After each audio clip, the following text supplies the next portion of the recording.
आरिफ अलवी साहब जो हैं हमारे प्रेसिडेंट, फ़िलहाल अब नए प्रेसिडेंट का जो सारा इंतखाबात जो भी सिलसिला होगा वो होगा, सेशन नहीं कॉल कर रहे थे। इस पे एक कानूनी बहस जो है वो छिड़ पड़ी तमाम दोनों क्वार्टर से, और दोनों के कन्फ्लिक्टिंग किस्म के रिस्पॉन्सेस थे। जो नून लीग के हल्के थे वो कह रहे थे कि क्या बात हुई, सेशन तो कॉल हो सकता है, सेशन का तो क्या मसला है, कि मुतालबा ये था आरिफ अलवी साहब के, हमने शो पर डिस्कस किया था। वैसी कॉन्टेक्स्ट दे दूं कि चूँकि रिजर्व सीटें अभी तक PTI SC को फराहम नहीं की गई, वो कमीशन बिफोर द कमीशन है मामला, हालांकि उसका भी फैसला महफूज कर लिया गया है, तो सेशन नहीं कॉल हो सकता।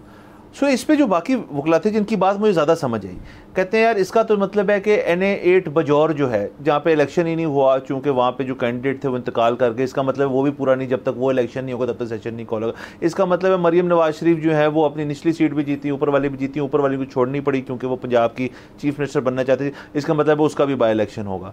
अच्छा, इसी तरह अगर मियां नवाज शरीफ साहब ने कोई निचली सीट छोड़ी है तो उसका भी, तो ये बहुत एक कॉम्प्लिकेटेड प्रेसिडेंट बन जाता है कि जब तक तमाम तर नेशनल असम्बली के लोग मौजूद नहीं हैं तब तक सेशन नहीं कॉल होता। ये गलत बात है। फिर उनके पास 12 बजे तक का टाइम था, तकरीबन 11:15 उन्होंने अज खुद जो है सेशन कॉल कर लिया। ये बात है कल के दिन की जो सारी मामलात थे उन पे आते हैं, बट अगर अलवी साहब पे आप कुछ बात करना चाहते तो जरूर कर लें। सर वो तो बस वही है कि जाहिर है अलवी साहब ने, वैसे तो वो यही चाहते होंगे कि जब तक सब कुछ ना हो जाए, सेशन कॉल ना हो, ताकि वो सदर रहे लेकिन वो आपने जैसे फरमाया मुमकिन नहीं था। इसके अलावा उनकी एक और ये भी जाहिर है ख्वाहिश होगी कि वो जाते जाते किसी को फेवर दे के जाएं, कि कोई बड़ा आदमी उनसे कहे कि ये प्लीज ना करें, तो फिर वो कहें कि आप क्योंकि आपने कह दिया तो मैं नहीं करता, आप आ ही गए हैं तो। लेकिन ना मैंने ये भी नोट किया कि जितने बड़े लोग थे ना वो अवॉइड कर रहे थे कि ऐसी नहीं मिलना उनको यार खुद ही करना पड़ेगा। हाँ, तो अब ये एक मिस्ट्री रहेगी कि किसी ने उनको कॉल की या किसी ने भी कॉल नहीं की और उन्होंने खुद ही कहा कि मेरे ख्याल में एक बंदे ने कॉल की। अच्छा, उनके अपने वकील ने सर जी आप फंस जाएंगे, ये गलत हो जाएगा, या आगे जाके ना ये गलत हो जाएगा, तो आप तुम करते हो सर। ये आपका अपना वकील आपको रात को 11:30 बजे फोन कर रहे हैं और आपको कोई मसला नहीं है, आपको लगता है कोई मसला नहीं, फिर आपको फोन भी उठाना चाहिए और जो वो कहे वो सुनना भी चाहिए। ये बिल्कुल मुमकिन है। मैं कह नहीं रहा उनके वकील का फोन है, ये हम अज्यूम कर रहे हैं। हाँ बिल्कुल ठीक है, और इसीलिए वो कहते हैं कि डॉक्टर, लॉयर और टैक्स अकाउंटेंट पे कभी पैसे नहीं बचाने चाहिए। और सिर्फ टैक्स अकाउंटेंट अगर आप टैक्स देते हैं, इस मुल्क में तो टैक्स नहीं देता, अभी हमने डिस्कस किया। अच्छा आगे चलते हैं। नेशनल असेंबली के 2 दिन के सेशंस को कलेक्टिवली डिस्कस कर लेते हैं। एक तो कल के दिन जो चीज़ें हुई, एक तो अच्छी चीज़ ये देखने को मिली कि PTI SIC जो हमारी अब एक ऑपोजिशन है अपनी 91, 92, 93 सीटों के साथ, जो वो कहते हैं इससे बहुत ज़्यादा हैं, अभी उनको रिजर्व सीट्स भी नहीं मिली, लेट्स सी होपफुली मिल जाएंगी, शायद ना भी मिलें, ये नहीं पता हमें। उसके अलावा जो हल्के जिनको वो कहते हैं कि वो मुतनाज़ा हैं और वो सारे जो हैं उनका मसला होगा, वो उनके बारे में भी उनको पता चल जाएगा कुछ देर में, या शायद नहीं पता चलेगा। अलबत्ता जो भी होगा इस वक्त वो एक बड़ी तगड़ी और भारी opposition as a single party बैठे हुए, मतलब उनके साथ छोटी मोटी और जमातें हैं, लेकिन mainly it is SIC which is PTI। सो अच्छा लगा, ऑपोजिशन की उन्होंने, हूटिंग हुई।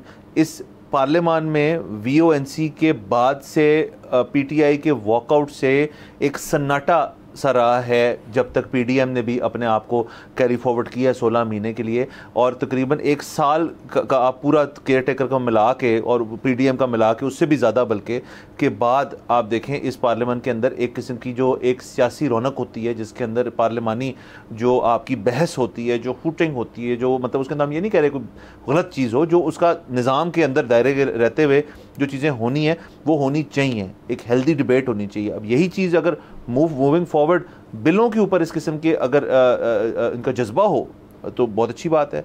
और मैं साथ साथ ऐड करता जाऊँ कि जो इनका मुतालबा जो उन्होंने पार्लियामेंट में जिक्र किया, तमाम जो ओहदेदार थे SIC के, उन्होंने कहा जी कि हमारे जो बानी PTI हैं उनको अब आप जेल से रिलीज़ करें।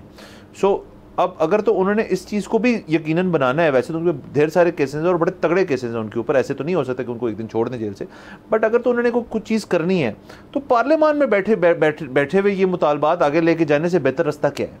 बिल्कुल, ये तो मरवत साहब ने भी कल बयान दिया है, और वही बात कि हालांकि मरवत साहब के बारे में ये तासुर नहीं है कि he is a very sharp mind, फिर भी उन्होंने भी कह दिया है कि हमारी सबसे बड़ी गलती थी इस्तीफ़ा देना। जब VONC के बाद जब हुकूमत बनी थी तो हम उसके बाद से नेशनल असेंबली में नहीं गए, ये हमारी सबसे बड़ी गलती थी। सब्सक्राइब करें और बेल दबाएं ताकि कोई खबर रह न जाए।